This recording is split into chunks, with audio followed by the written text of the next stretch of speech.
A time of tribulation is coming.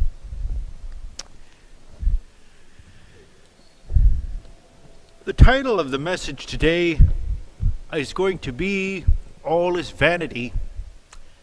Man's chief end is not to glorify himself in this world. Man's chief end is to glorify God and enjoy him forever. That's for question 1 of the Westminster Shorter Catechism, effectively asking, what is the meaning of life? So we all know and have read the story of Adam and Eve.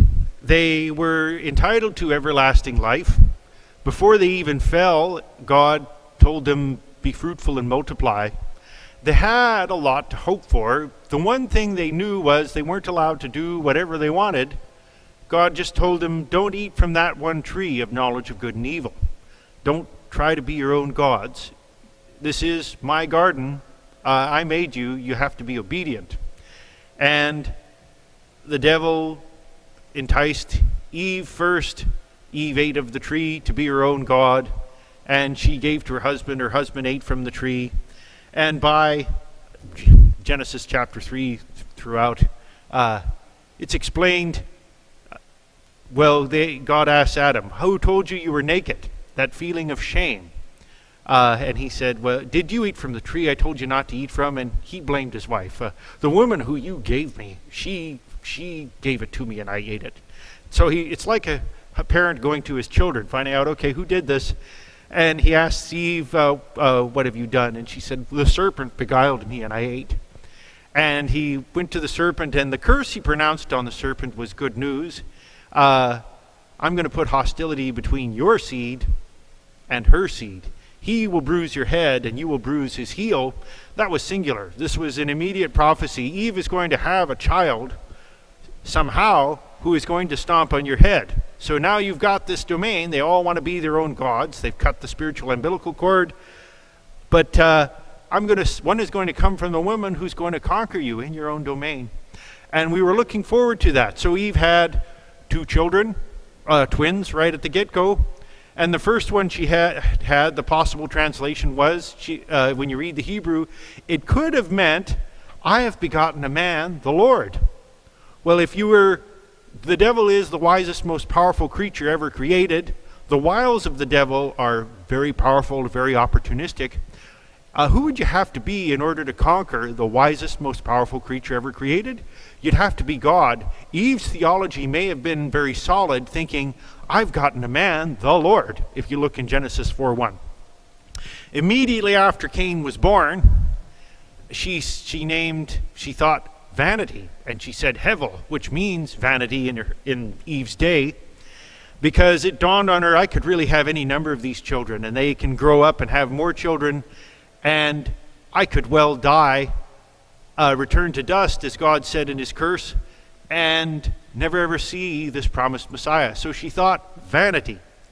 Now I want to read a little bit about God pronouncing this curse on Adam after he'd learned, yep, you disobeyed. God could have said, that's it, you blew it, I'm sending you to the pit of hell immediately, you and your wife. Let's not dwell too much, but I'm going to read this curse God pronounced on Adam. Because you listened to your wife and ate from the tree about which I commanded you, do not eat from it. The ground is cursed because of you. You will eat from it by means of painful labor all the days of your life. It will produce thorns and thistles for you, and you will eat the plants of the field. You will eat bread by the sweat of your brow until you return to the ground, since you were taken from it, for you are dust, and you will return to dust. Many tiny particles. Was Adam still working by the sweat of his brow to make bread at the end of his lifespan, nearly 930 years later? In the pre-flood era, they didn't live eternally like Adam and Eve were made to live. They still lived a horrendously long time. These Neanderthals they dig up that have big foreheads and big jaws and ears, well, some of our bones in our body, like our ears, they never stop growing. Our nose never stops growing our whole life. And if you were able to live 900 and some years, that's what you would look like.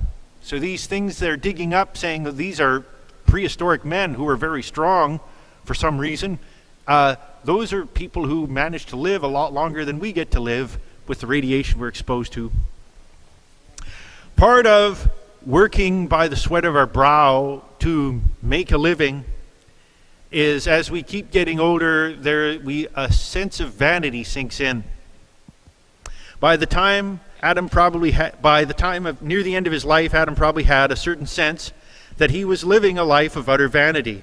Not only the vanity of trying to prolong his own life, and his wife's probably, Adam certainly experienced futility for trying to lead his children and grandchildren and great-grandchildren to live godly lives.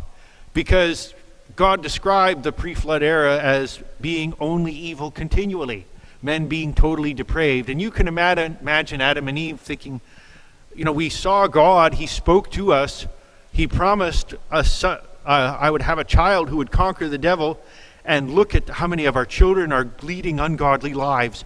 Just the feeling of utter vanity when they had perfect communion with God. Their first two children, the first child who she had so much hope in, I've gotten a man-child, the Lord, he murdered his brother out of rage and jealousy, out of lack of understanding for the gospel. Last week, I believe we established very well, it's a whole lot easier to walk the narrow path of Christianity when all is going well. But when we're suffering through hard times, we are far more likely to fall prey to temptations, to consider doing things we really shouldn't, to walk down that broad path leading to destruction, as Jesus described it. Today, I want to explain yet another feeling that can make us more vulnerable to the wiles, the temptations of the devil. Even when we're not going through difficult times, if we feel that we are just wandering aimlessly, going nowhere, if we're not looking forward to anything more in this life, when we feel that our life's effort is just vanity, that can also make us vulnerable to the temptations of the devil. When you feel a sense of vanity, that can stop us from trying to make a difference, so we no longer bear any fruit for Christ's namesake, which was the Great Commission. Go ye therefore and teach all nations, baptizing them in the name of the Father, Son, and Holy Spirit. We might start to think, well, why should God even care whether I sin like this or not? It just won't make a difference.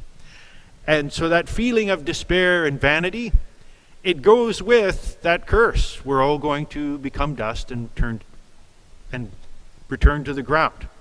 But we're not supposed to put our hopes, lay up treasure for ourselves in this world.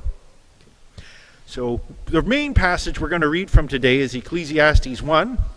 I'm going to read it to chapter 2 and a little of chapter 3 because it's poetic. Before I read it, I want to mention here, when I was a teen, I found this picture interesting. This is a painting called All is Vanity. Obviously, the painter Charles Allen Gilbert, he was motivated by Ecclesiastes chapter 1, where that phrase, all is vanity, became well known. The art contains a human skull as a focal point, so it's also known as a memento mori, which is Latin for remember, you will die. And this is a well thought out painting because the desk that she's leaning against is actually known as a vanity. So I want to hand that around for anyone who wants to look at it. This is a picture of a woman who is looking in the mirror and doctoring herself up perfume, and from your distance it looks like a skull. But when you look up close, it looks like a lady getting ready and admiring herself in the mirror. So just hand that around. That's called All is Vanity.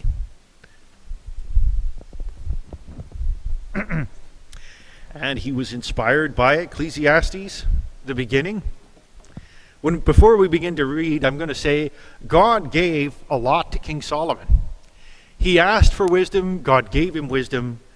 Solomon wrote what is considered Holy Scriptures, and we're reading about Solomon thousands of years later. So we know that his life wasn't in vain, but he made grave mistakes. He got caught up with lots of wives from other foreign nations who enticed him to serve other gods. And instead of God inflicting the grave punishment that Solomon deserved, God just allowed the kingdom to divide underneath him. Solomon knew Israel was going to divide. Okay, so I'm going to read from Ecclesiastes chapter 1. It's amazing that Solomon, with all he had and his wisdom, he felt like this. So if Solomon felt this way, many of us do also in this life. So Ecclesiastes chapter 1. The words of the teacher, son of David, king in Jerusalem. Absolute futility, says the teacher. Absolute futility. Everything is futile. All is vanity. What does a person gain for all his efforts that he labors at under the sun? A generation goes and a generation comes, but the earth remains forever, so it seems a long time. The sun rises and the sun sets. Panting, it returns to the place where it rises. Gusting to the south, turning to the north, turning goes the wind, and the wind returns in its cycles. All the streams flow to the sea, yet the sea is never full. To the place where the streams flow, there they flow again. All things are wearisome, more than anyone can say. The eye is not satisfied by seeing, or the ear filled with hearing. What has been is what will be, and what has been done is what will be done. There is nothing new under the sun. Can one say about anything, "Look, this is new"? It has already existed in the ages before us. There is no remembrance of those who came before, and of those who will come after there will also be no remembrance by those who follow them. I, the teacher, have been king over Israel in Jerusalem. I applied my mind to examine and explore through wisdom all that is done under heaven. God has given people this miserable task to keep them occupied. I have seen all things that are done under the sun, and have found everything to be futile, a pursuit of the wind. What is crooked cannot be straightened. What is lacking cannot be counted. I said to myself, "See, I have amassed wisdom far beyond all those who were over Jerusalem before me, and my mind has thoroughly grasped wisdom and knowledge. I applied my mind to know wisdom and knowledge, madness and folly. I learned that this too is a pursuit of the wind. For with much wisdom is much sorrow. As knowledge increases, grief increases. Ignorance is bliss." Let's go right on into chapter 2. I said to myself, Go ahead, I will test you with pleasure. Enjoy what is good. But it turned out to be futile. I said about laughter, "It is madness." And about pleasure, "What does this accomplish?" I explored with my mind the pull of wine on my body, my mind still guiding me with wisdom and how to grasp folly, until I could see what is good for people to do under heaven during the few days of their lives. I increased my achievements. I built houses and planted vineyards for myself. I made gardens and parks for myself and planted every kind of fruit tree in them. I constructed reservoirs for myself from which to irrigate a grove of flourishing trees. I acquired male and female servants and had slaves who were born in my house. I also owned livestock, large herds and flocks, more than all who were before me in Jerusalem. I also amassed silver and gold for myself, and the treasure of kings and provinces. I gathered male and female singers for myself, and many concubines, the delights of men. So I became great and surpassed all who were before me in Jerusalem. My wisdom also remained with me. All that my eyes desired, I did not deny them. I did not refuse myself any pleasure, for I took pleasure in all my struggles. This was my reward for all my struggles. When I considered all that I had accomplished and what I had labored to achieve, I found everything to be futile and a pursuit of the wind. There was nothing to be gained under the sun. Then I turned to consider wisdom, madness, and folly, for what will the king's successor be like? He will do what has already been done, and I realized that there is an advantage to wisdom over folly, like the advantage of light over darkness. The wise person has eyes in his head, but the fool walks in darkness. Yet I also knew that one fate comes to them both. So I said to myself, what happens to the fool will also happen to me. When they have been, why then have I been overly wise? And I said to myself that this is also futile, for just like the fool, there is no lasting remembrance of the wise, since in the days to come both will be forgotten. How is it that the wise person dies just like the fool? Therefore I hated life because the work that was done under the sun was distressing to me. For everything is futile and a pursuit of the wind. I hated all my work that I labored at under the sun, because I must leave it to the one who comes after me. And who knows whether he will be wise or a fool? Yet he will take over all my work that I labored at skillfully under the sun. This too is futile. So I began to give myself over to despair concerning all my work that I had labored at under the sun. When there is a person whose work was done with wisdom, knowledge, and skill, and he must give his portion to a person who has not worked for it, this too is futile and a great wrong. For what does a person get with all his work and all his efforts that he labors at under the sun? For all his days are filled with grief, and his occupation is sorrowful even at night. His mind does not rest. This too is futile. There is nothing better for a person than to eat, drink, and enjoy his work. I have seen that even this is from God's hand, because who can eat and who can enjoy life apart from him? For to the person who is pleasing in his sight, he gives wisdom, knowledge, and joy. But to the sinner he gives the task of gathering and accumulating in order to give to the one who is pleasing in God's sight. This too is futile and a pursuit of the wind. Not really cheery. Now, at the end of that chapter, he seemed to touch on man's chief end is to glorify God and enjoy him forever. But everything we labor at, it will seem vain.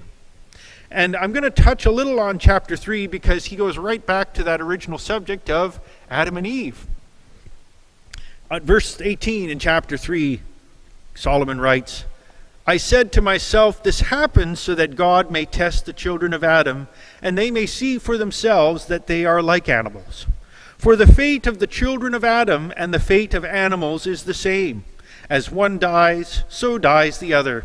They all have the same breath. People have no advantage over animals, since everything is futile. All are going to the same place. All come from dust, and all return to dust. Who knows if the spirits of the children of Adam go upwards, and the spirits of animals go downwards to the earth? The Bible doesn't really reveal to us what happens to the soul of animals when they die. Maybe Solomon was touching on this. I have seen that there is nothing better than for a person to enjoy his activities, because that is his reward. For who can enable him to see what will happen after he dies? Even though King Solomon felt like this, to write such drab and dreary stuff, these passages are counted as Holy Scripture, and I believe they are a reminder to us, you're going to feel this way in this life, because it's part of the curse. We're all going to return to dust. Remind us also, here we are thousands of years after Solomon, and we're still reading it here, and lots of people are reading Solomon's writings long after. He did have a profound effect on history. So I want to digress a little bit. The next main passage is Luke chapter 2. I'm going to admit this is one of my favorite passages because I love to read about people who are full of zeal. Luke chapter 2, verse 41. Now I want to tell you one of the joys of having children that I didn't expect. I used to wonder when I was younger, because I would go tend to my grandmother and I would go tend to the elderly in assisted living facilities, because that's what my dad did at times. He would go visit them. My dad was the center of his mom's world, because she really felt there was nothing to live for, and my dad would visit her and tell her stories. He would trim her toenails, and that was her life. To know that my dad was still kind of crazy and childish and had all these wild ambitions, and he was happy to share them with his mom. And so God timed it perfectly. His mom lived to be 95, and she died just 1 month before my father passed away at 65. So it's easy to admire people who are full of joy. This last weekend, we took a very simple vacation. We just drove out to a place and parked the trailer, and we set up camp, and Eddie was excited as ever. We went to go see some bison, and Eddie was terrified of the bison. Don't slobber on me. But he was excited, and when it was over, he said, I want to do that again. And when I take my son to the Honda dealer to fix my vehicle, he is excited to go to the Honda dealer because they have fancy toys there. So he is excited about simple things in life because they're all new things to experiment. He was excited when we went out camping because he looked up and he said, "Look at all those stars, Dad." And I remember being a kid and being overjoyed at those simple pleasures. They were new things to see and experience. And at my age, I'm one of the younger people here, I'm sorry to say, yes, I do feel often as Solomon feels. Okay. Now let's read about Jesus in his younger life, because Luke, it starts off by giving a thorough account of Jesus' life. And by verse 41, it talks about Jesus when he is 12 years old. And this isn't mentioned in any of the other Gospels, but it is a great picture of that enthusiasm that a young man has. So Luke chapter 2, verse 41. Every year, his parents traveled to Jerusalem for the Passover festival, Jesus' parents. When he, Jesus, was 12 years old, they went up according to the custom of the festival. After those days were over, as they were returning, the boy Jesus stayed behind in Jerusalem, but his parents did not know it. Assuming he was in the traveling party, they went a day's journey. Then they began looking for him among their relatives and friends. When they did not find him, they returned to Jerusalem. Another day's journey back. They just kind of wasted 3 days, sort of, because they went out a day, found out where's Jesus, then spent another day coming back, and then they had to make up that distance to go back to where they were when they had him. They began looking for him among their relatives and friends. When they did not find him, they returned to Jerusalem to search for him after 3 days. So they wasted a good amount of time, it seems to them. They found him in the temple, sitting among the teachers, listening to them and asking them questions. And all those who heard him were astounded at his understanding and his answers. Well, I have a feeling that Jesus had a high IQ. Verse 48. When his parents saw him, they were astonished. And his mother said to him, "Son, why have you treated us like this? Your father and I have been anxiously searching for you." "Why were you searching for me?" Jesus asked them. "Didn't you know that it was necessary for me to be about my Father's business?" Now, many Bible translations just say "in my Father's house," but I know from looking at the Greek, I think the King James translators got it right. What he was expressing was, I got to be about my Father's business. 12-year-old lad, I got to be asking these questions. I've got to be talking to them in the temple. I've got work to do. He was raring to go. But they did not understand what he said to them. Then he went down with them and came to Nazareth and was obedient to them. His mother kept all these things in her heart. It's humorous to me because Jesus, he knew he was God in the flesh. And he's rearing to go. He tells his parents, "Why were you looking for me? Don't you know I got to be about my father's business, my heavenly Father?" And his parents, they kind of lectured him, and he obeyed his parents. You'd think that God in the flesh would say, "I don't have to listen to you. I'm God in the flesh." But he set an example. He obeyed his parents. He had respect, honored his father and his mother. He went with them. It says that he waxed greater in knowledge just after this passage, which is amazing because there are times when it's really expressed that Jesus was all-knowing. He had very deep knowing, and then at times this was one of them. You can't wax greater in knowledge if you have infinite knowledge. It's perplexing, but Jesus experienced the limitations of being a man and the glory of being divine at the same time. Very confusing to us who are limited by these laws of nature. When Jesus was only a 12-year-old boy, he certainly seemed to be full of zeal, most eager to do his Father's business. We're sure Jesus knew he was predestined to have the most profound impact on human history. No worldly historian, even secular, can deny this fact that Jesus had the largest impact on human history. Now, Hebrews 4:15 says, Jesus was tempted in every like manner as we are, yet without sin. I believe I can establish that Jesus experienced feelings of futility, that at times Jesus may well have felt he had labored in vain. And I might just, that might seem profound because he's God in the flesh, having perfect knowledge.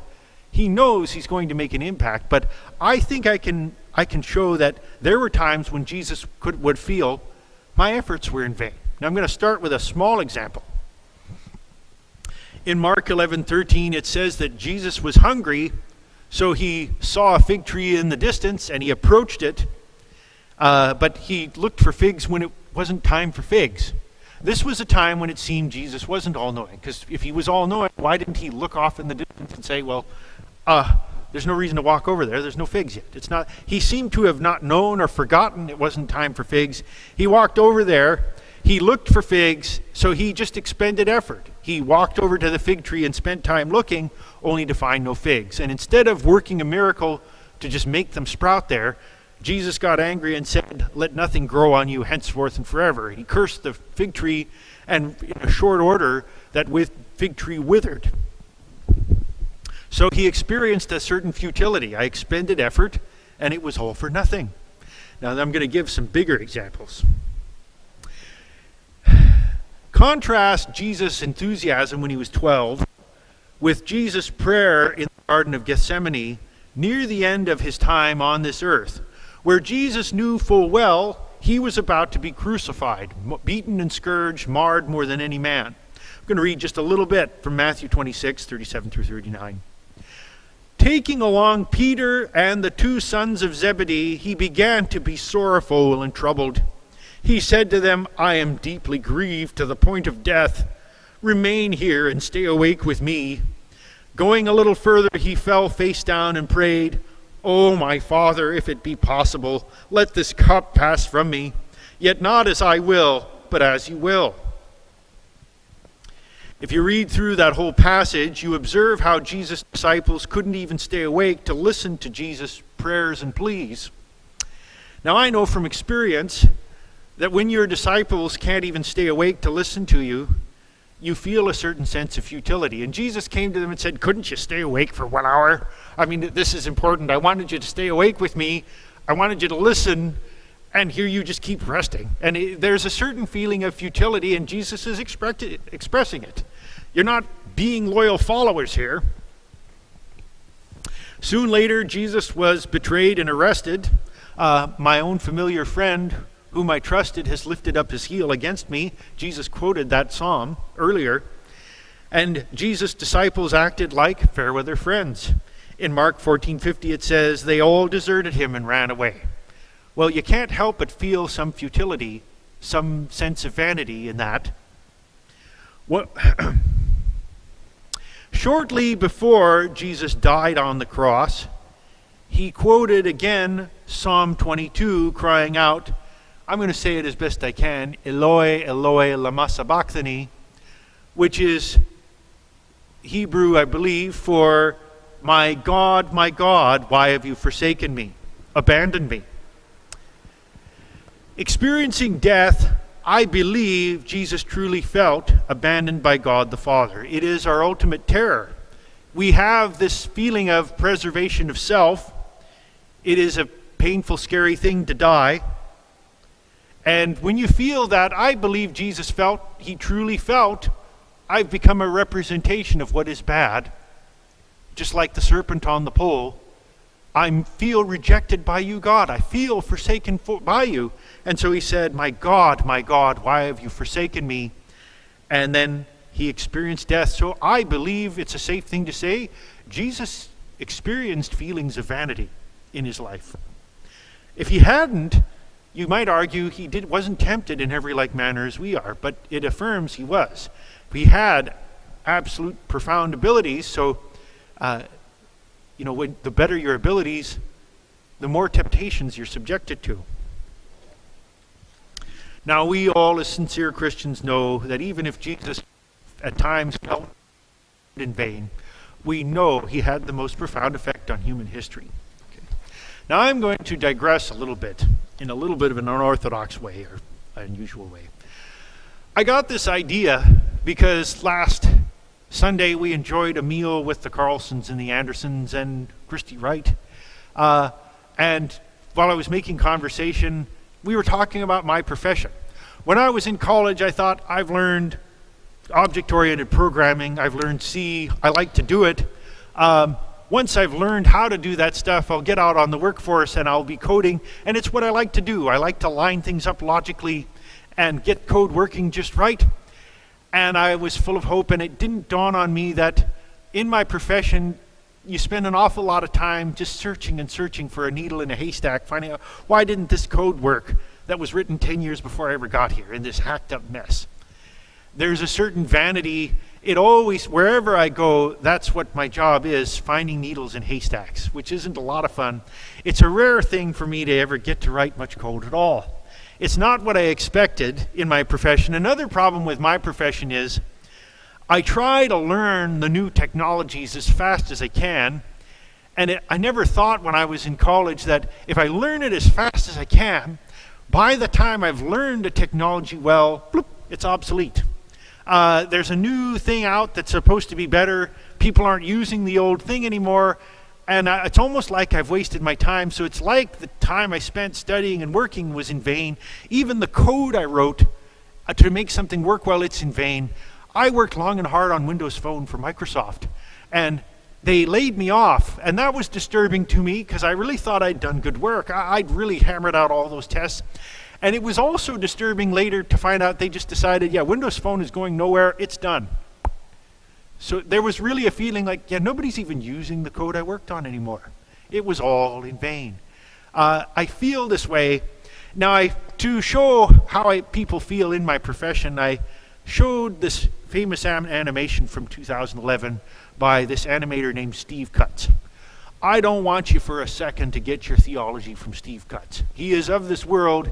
He sees evils done by mankind, and he depicts them in morbid ways. So it's interesting to look at, but obviously Steve Cutts hasn't considered that man's chief end is to glorify God. He does see that man is very much on a path to destruction with his tendencies, and he depicts this in his cartoons that show society sometimes as a pile of rats just trying to chase down $1, and when they get it, it's like a piece of cheese. They get trapped into working as hard as they can behind a computer all day. But in this one animation, I want to dwell on it, okay, so without even looking at my notes. What happens in this animation is there's this older guy. He's probably older than I am. I'm getting there. He's on this roof watering plants. He's got a cigarette in his mouth. He doesn't look over cheery, and he's got a flower pot, and he's watering the plants on the top of this building for some reason, and oops, he slips on a banana peel and goes, whoa, and he stands right at the edge of the building on one foot because he's about to lose his balance, and he thinks, I just caught my balance, and the wind is blowing, and then just when he catches his balance and he thinks, okay, I'm going to live to see another day, a butterfly comes and lands on his arm. And that little bit of extra weight just topples the scale, and he falls off. And he screams. My son has seen it. And this motion projector appears before him with this screen, and the projector starts projecting on this screen, you are going to die. These are the best bits of your life. And he's screaming when he reads, you are going to die. And then he sees his life flash before his eyes. He starts off as this baby, and he's crawling around. It shows very quickly all these fun things that he does as a child. And I remember seeing him in his Halloween costumes very quickly whizzing by, and then in bumper cars, and a few girlfriends, and then settling on one and getting married, and starting off as a young man in life and going to work all happy. And then after a certain time in this quick projection, he's sitting there behind a typewriter, and it's the 1980s, the calendar's on the wall, and he's got piles of paper on his desk that pile up and then go away as he does his work. And then the typewriter becomes a computer with a big bulky monitor, and it keeps progressing, and you see his life is just sitting behind that desk year after year, and the technology gets better, but he's doing the same thing. And so after years, the hairline recedes, and he gets more and more sad and dreary, and he's banging his head on his desk and pounding his fist because this is his life. He's just been doing it constantly. And so his life is over, and the film ends, and it says this has been a Death Films production. And when it's over, he stops screaming, and he looks at the camera and shrugs his shoulder. Yeah, that's my life. Just working, the same thing. And he thinks, maybe dying isn't going to be so bad. And so he puts his cigarette back in his mouth and lights it. he puts his arms behind his head and crosses his legs like, I'm relaxed. And he goes, plop, and everyone down below screams. And it is a pretty depressing video. He wants you to see the humor in it, but it is a certain fact in our life. We are going to work hard by the sweat of our brow, and we're going to return to dust. That's part of God's curse. As a Christian, I want to say, when we are dying, a lot of us are going to think, should I have put all that confidence in a belief system that I happened by accident? I was just an accidental coagulation of molecules. I won't have to give an account for any idle word spoke in my life. There's a lot of people who put so much confidence in that belief, they trust those men in lab coats, that they just happen by accident. When we're dying, I've heard from people who tried to commit suicide, and they reported that as soon as they tied the noose or jumped from the bridge and survived, they immediately felt, I am in big trouble. It's like I have spit in the face of God, because God gave me this gift of life, and I have thrown it away. That is an insult. In the military, I'm going to do the best I can because I didn't serve in the military. They have a 5th general order that says the private shall only quit his post after he has been properly relieved of duty. It's not for us to determine when it's time to be done with our duty. That's God's, decision. He gave us the gift of life, and he has a purpose for us even in our old age. So what I'm saying is, this fellow plummeting, he should have said a prayer. Oh Lord, forgive me for living a life of vanity, because doing things for this world are going to be vain. If all you live for is to serve yourself, your family, or this world, you will most certainly experiencing that feeling of vanity. I want to touch on briefly an excellent parable about the rich man and Lazarus. One thing Jesus explains well at the beginning of that parable in Luke 16, which we don't have time to read, is it certainly looked like the rich man's life was not in vain. God had blessed him with possessions. He fared sumptuously his whole life. He was clothed in purple and fine linen. He lived in a gated community all for himself. He knew this beggar named Lazarus who was outside his gates just wishing to be fed from the crumbs that fell from that rich man's table. Who knows if Lazarus had a chance to try to witness to that rich man and his brothers. Your life is vain, because it looked to this world like Lazarus, he's got no purpose in life. He's a vagrant. He's a beggar with sores. The unclean animals lick his sores. That's a life of vanity, not one that is living in wealth like this and enjoying life. And what Jesus explains is, when it's over, Lazarus died. And as far as God was concerned, Lazarus' life was not vanity. The angels carried him to heaven. And he was in Father Abraham's bosom, and the rich man also died, returned to dust, and he found himself in the torments of Sheol. And he said, Father Abraham, I recognize that guy Lazarus in your bosom there, like you're giving him a hug. That's how I imagine it. Can you just send him to dip his finger in water and cool my tongue, because I'm tormented in this. Now that doesn't sound to me like Jesus is just using symbolic language. That sounds like Jesus is describing people who die in sin. They go to a place of torment. People who try to say that's just figurative language, that sounds like you're just attributing deceit to Jesus, because anyone who heard Jesus tell that story understood he's talking about dying in sin and continuing to exist and feeling pain and shame for being accursed from God.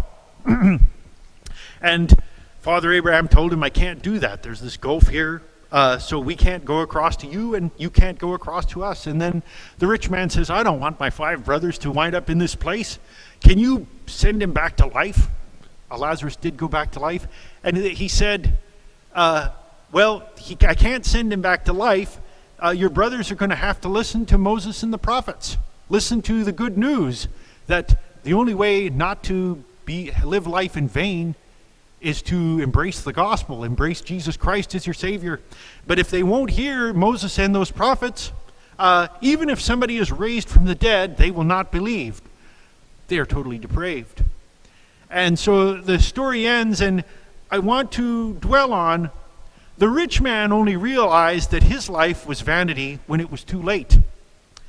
And he observed that Lazarus' seemingly vain life as a beggar outside his gates was actually not in vain at all, because Lazarus enjoyed eternity with Father Abraham, with Jesus Christ. And I want to close with some Bible verses for all of us to remember. Yes, part of that curse, we're all going to return to dust. Jesus warned, let me read some examples. For what shall it profit a man if he shall gain the whole world and lose his own soul? Mark 8:36. Jesus also said, it is easier for a camel to go through the eye of a needle than for a rich person to enter the kingdom of God. Matthew 19:24. And in Mark 6:19, Jesus said, don't store up for yourselves treasures on earth where moth and rust destroy and where thieves break in and steal. All is vanity. But store up for yourselves treasure in heaven where neither moth nor rust destroys and where thieves don't break in and steal. For where your treasure is, there your heart will be also. So let us labor for God and know that things we do in this life, they will be in vain, but we'll lose our life for the sake of Christ and the gospel, and that's not in vain. We will be forgotten by this world, but God will not forget us. And that's how I would like to close the message. I would like to call upon